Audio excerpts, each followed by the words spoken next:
I am a long-time anime fan. I watched anime before I even knew what anime was. I'm also a long-time fantasy fan, so naturally one of my favorite anime is Record of Lodoss War, which is basically Lord of the Rings but anime. A perfect combination for someone like me. The Record of Lodoss War depicts a team of heroes from very different backgrounds that go on a journey to fight against forces of evil. A very classic fantasy story. For a very long time, this was my favorite fantasy anime, and I did not find anything that I would like more. Until now. Frieren Beyond Journey's End is not only the best fantasy anime I have ever seen, but easily one of the best shonen anime in general. Instead of heavy-handed exposition where characters you don't care about talk about things you don't want to hear, Frieren anime gives us information in a sensible and natural manner. Because you want to learn more about this world, the people that live in it, and its magic. Nothing feels forced on you because all the dialogue is genuine. Characters never speak solely to provide the audience with the information we need in order to understand the plot. All of their conversations are justified in the context of the scene. Even background characters are treated like real people with dreams and aspirations. But what's really interesting about Frieren is the premise. Normally stories like Record of Lodoss War revolve around a ragtag group of adventurers with a very different set of skills that team up together and go on a long journey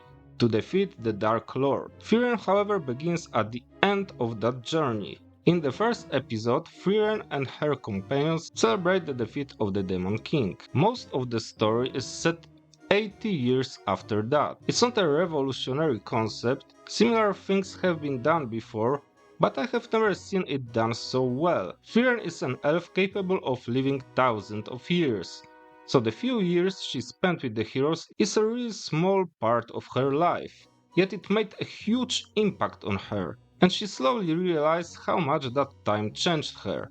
It all starts at the funeral of Himmel, the leader of her party. Frieren realized that she didn't get to know him as well as she could. She started to regret not spending more time with her friends. Several decades of research are nothing for an elf, but puny humans don't have that much time, and Frieren could spend more of that time hanging out with her friends. It's also clear from the flashbacks that Himmel was in love with Frieren, but she was too slow to notice it until it was too late. In many fantasy stories, elves have problems understanding short-lived races, but Frieren anime really goes deep into it, as the passage of time and people's perception of it is one of the main themes in this story. Will our heroes still be remembered and celebrated after hundreds of years? What about 500 or 1000?